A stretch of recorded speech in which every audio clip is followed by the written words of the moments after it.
سر جی میرے ایک سوال کا جواب دیں.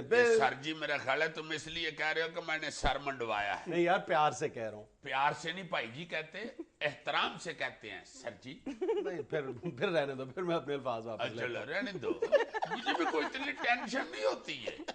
مجھے کو میرا ادب کر دے ٹھیک ہے, نہ کرے تو میں کہتا ہوں اوکے بھائی نو پرابلم.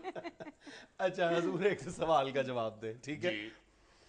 یہ جو ہم بار بار پلاسٹک بیگز کے خاتمے کی بات کرتے ہیں جس کو عرف عام میں شاپر کہا جاتا ہے, ہاں جی ہاں جی, کیا شاپرز کا خاتمہ اب ممکن ہے ہمارے معاشرے سے؟ کیا نہیں ممکن. یہ کچھ دیر پہلے موبائل فون بند ہوا تھا تو کیا ہمارے ساتھ بند ہو گئے تھے؟ بالکل کوئی ایسی بات نہیں. یہ بجلی اب کتنی دیر نہیں آتی. اب تو ہم بھول ہی گئے ہیں. شروع میں ہم نے کتنا رولا ڈالا تھا. اب کئی دفعہ بتی گئی ہوتی ہے, پتہ بھی نہیں ہوتا, اندھیرے میں بیٹھے ہوتے ہیں باتیں کر رہے بل آخر تو آ جاتی ہے نا, لائٹ چاہے تھوڑی دیر کے لیے آتی ہے, آ جاتی ہے نا. موبائل فون سروس بھی بحال تو بل آخر ہو ہی جاتی ہے نا. ایک نہیں تو شاپر کی جگہ بھی کچھ نہ کچھ آ ہی جائے گا نا بھائی جی. آپ کو ہے گوشت آپ ہاتھ میں پکڑ کے نہیں لائیں گے, آپ فکر نہ کریں گے. آپ گوشت ہاتھ میں پکڑا ہو تو کہاں بوٹی لے جائے گا, ایسا نہیں ہوتا. فکر یار 2 دہائیاں پہلے جب یہ اس کلچر کا آغاز ہوا تھا, ہر چیز ہم نے شاپنگ بیگز میں ڈالنا شروع کر دی تھی, اس سے پہلے آخر ہم شاپنگ کیا ہی کرتے تھے. رومال لے کے جاتے تھے گھر سے سبزی گوشت لینے کے لیے, اور ویسے بھی وہ اخبار کے کاغذ کے لفافے ہوتے تھے اس میں ڈال کے لے آتے. کاغذ کے لفافے طرح کے آ گئے ہوئے ہیں جو ڈسپوزیبل ہوتے ہیں, ماحول کے لیے خطرہ نہیں بنتے. آخر پوری دنیا میں شاپنگ بیگز کا خاتمہ ہو رہا ہے اور بہت تیزی کے ساتھ ہو رہا ہے. اور صرف جو ترقی ہے بہت زیادہ, ہوئے اس قدر نقصان دہ. ایک تو روایتی قسم کی باتیں کی جاتی ہیں نا, اس کا کوئی بھی پہلو تم دیکھ لو, اس قدر خوفناک ہے کہ زہر ہے. کوئی بھی پہلو نہ کہو یار, بڑے اچھے پہلو بھی ہیں اس میں. پانی والا پائپ لیک کرے تو اس کے اوپر شاپر کاس دیں تو ٹھیک ہو جاتا ہے. نہیں یار, بارش ہو رہی ہو, آپ باہر نہیں جا سکتے, آپ شاپر کنوں کو چاڑ کے باہر نکل جائیں. بالکل صحیح. شاپر کی اہمیت کا اس وقت ہی پتہ چلتا ہے جب بارش ہو رہی ہو. آپ اپنا موبائل بٹوا کو چھوٹے موٹا اور سامان شاپر میں ڈال کے گنڈ مار کے نکل جاتے ہیں باہر. یہ ایک ایسا عذاب ہے, ایسی مصیبت ہے کہ اگر آپ اس کو ڈسپوز آف کرتے ہو, اس کو باقاعدہ جلاتے ہو تو بھی یہ مصیبت ہے, اور اگر آپ اس کو نہیں جلاتے تو یہ مصیبت ہے.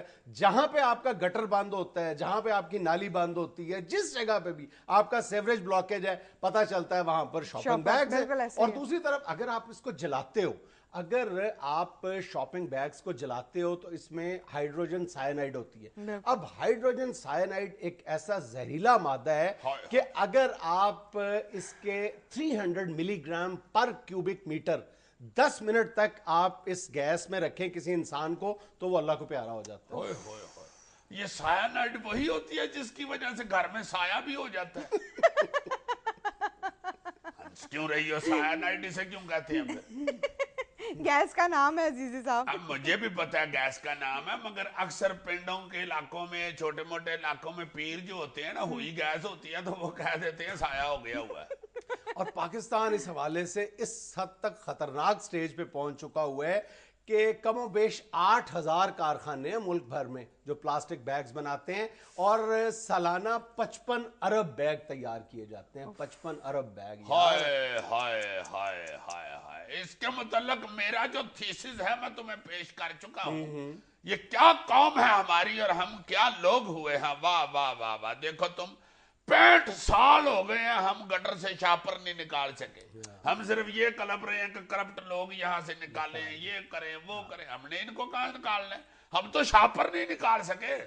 ہر برسات سے کے پہلے ہم کروڑوں روپے کے اخباروں میں اشتہار دیتے ہیں کہ گٹر میں شاپر نہ پھینکیں, گلی میں شاپر نہ پھینکیں. کروڑوں روپے کا اشتہار. اصل میں ایک پھر نبھائی آتے, پھر گٹر بند ہوئے ہوتے. وہی ایک جو دیگر معاملات میں ہمارا رویہ ہوتا ہے کہ یار میرے ایک آدھ شاپر پھینک دینے سے کیا ہوگا.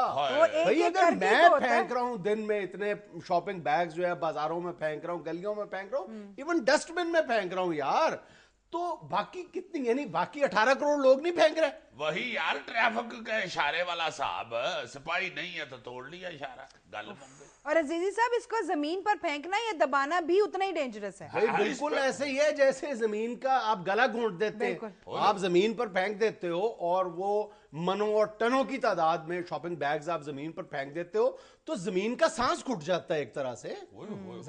زمین سانس لیتی ہے. ہاں سانس لیتی ہے یار, آکسیجن نہیں چاہیے ہوتی. اچھا, تو یہ مریض کا ناکا ہے زمین کا.